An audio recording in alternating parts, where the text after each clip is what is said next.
Well, every pint tells a story. That's the mantra behind BC's Ale Trail, which encourages us all to take self-guided ale ventures to discover what BC has to offer. Today, the trail takes us to Salmon Arm, and our tour guide is none other than By BC Chef Ambassador Ned Bell. Hi, Mona. Good How morning. are you? I'm very well. I didn't know you were also a tour guide. I mean, I'm a tour guide that's full of all kinds of things delicious. Yes, you're going to tour us through the senses, and it's always going to lead us back to food. You know, what I love about the Ale Trail, the BC Ale Trail, is that, of course, when you're going to all these breweries, usually what surrounds the breweries is great farms, great ranches, great artisans, all kinds of tastiness that celebrates that place. So today we're in Salmon Arm. I'm actually supposed to go to Salmon Arm today, Vernon, for a hockey tournament. So hopefully it the weather holds up. Stops raining a little bit, and I can make my way up there for my son's hockey team. But we've used a Shuswap Brewing brown ale, so like a deep sort of ale for this braised BC beef. But truthfully, Ricochet would be great. We also have some ciders here that we could pair with, depending on whether you like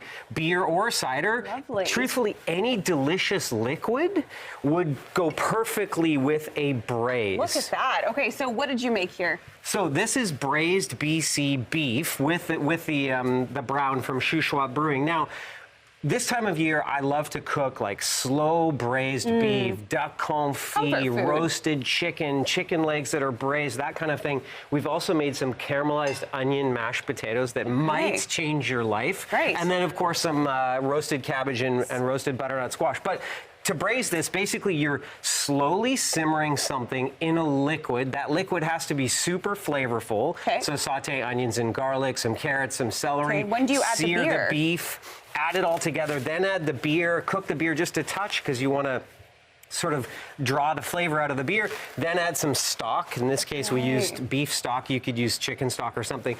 And then cook it in the oven or on the stovetop, however you want. Hours. For a long period of time. In fact, this cooked for me for about 4 hours.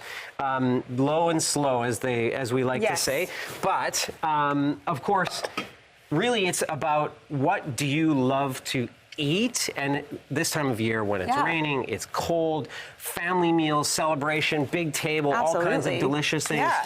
And I imagine, obviously, all parts of BC have so much to offer. Talk to us a little bit about Salmon Arm and what comes out of there in terms of food. Obviously, we know they have a great beverage scene, but what else can you get there? Well, like so many fantastic communities in the Thompson Okanagan, and as we extend into all these sort of bread baskets that is British Columbia, it's full of farmers and ranchers and artisans and people that grow things and people that make things. And it's right in your own backyard.